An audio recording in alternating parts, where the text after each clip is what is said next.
Doctor Ruby কটকীৰ নৱতম গ্ৰন্থ সন্তানৰ দাঁতৰ যতন কেনেদৰে ল'ব শীৰ্ষক গ্ৰন্থ উন্মোচন।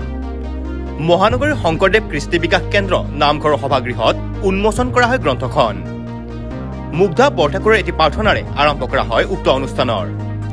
গ্ৰন্থ উন্মোচনী সভাত উপস্থিত থাকে ক্ৰমে গুৱাহাটী মেডিকেল কলেজৰ জ্যেষ্ঠ অধ্যাপক ডক্টৰ দীপক শৰ্মা, গুৱাহাটী মেডিকেল কলেজৰ জ্যেষ্ঠ অধ্যাপক ডক্টৰ জয়দেৱ শৰ্মা, গুৱাহাটী মেডিকেল কলেজৰ জ্যেষ্ঠ অধ্যাপক তথা শৈল চিকিৎসক ৰবীন মজুমদাৰ, ডাক্তৰ সীমাৰেখা দেৱী, ডাক্তৰ নৰেশ্বৰ শৰ্মা, ডাক্তৰ অঞ্জনজ্যোতি চৌধুৰী, গ্ৰন্থখনৰ প্ৰকাশক নবীন বৰুৱাৰ লগতে বহু বিশিষ্ট ব্যক্তি।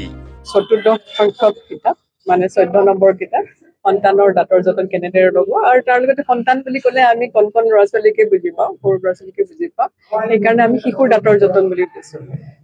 মানে সন্তান এটা জন্ম হোৱাৰ পিছত যেতিয়া কেঁচুৱাৰ পৰা ডাঙৰ হৈ থাকে তেতিয়া এই দাঁত গজাৰ সময়ত কেতিয়াবা মাতৃগৰাকীয়ে বহুতখিনি আঁসোৱাহ বা মানে অলপ খেলি মেলি কেতিয়াবা সন্মুখীন হয়, বুজি নাপায় যে কেনেকুৱা হৈছে। কেতিয়াবা কিছুমানৰ সৰু ল'ৰা ছোৱালীৰ দাঁত দেৰিকে গজে, কিছুমানৰ সোনকালে গজে, কিছুমানৰ জন্মতে দাঁত গজি আহে, বা কিছুমানৰ দাঁতবিলাকৰ মাজত ফাঁক থাকে বা দাঁতবোৰ বেকা বেকি হয়। এনেকুৱা ক্ষেত্ৰত বহুতেই মানে এই কথাবোৰ জানিব খোজে।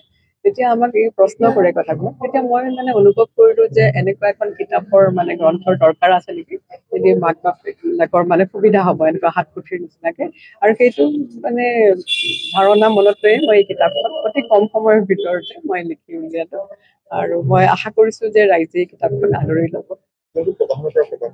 এই মোৰ কিতাপখন পূৰ্বাঞ্চল প্ৰকাশে প্ৰকাশ কৰি উলিয়াইছে। তেখেতৰ স্বত্বাধিকাৰী হৈছে নবীন বৰুৱাদেৱ। হয়, মই মানে বিগত মোৰ এই 14খন কিতাপ যিকেইখন লিখিলো, প্ৰত্যেকখন কিতাপে মোৰ মানে যেতিয়া জন্মদিন হয়, মানে 23 মাৰ্চ মোৰ জন্মদিন, তেতিয়া আমি সেইটো দিনত আৰু আমি উপলক্ষ কৰি লওঁ যে মানে এই জন্মদিনটো উদযাপন কৰাতকে যদি আমি কিবা এটা সমাজলৈ আগবঢ়াব পাৰো, সেইটো হেৰি কৰিবলৈ মই এই কিতাপখন এই দিনটোত, এই বিশেষ দিনটোত মানে উন্মোচন কৰিবলৈ ভাল পাওঁ। ধন্যবাদ। News desk report, news any 365। Stay informed, stay ahead. News Any 365.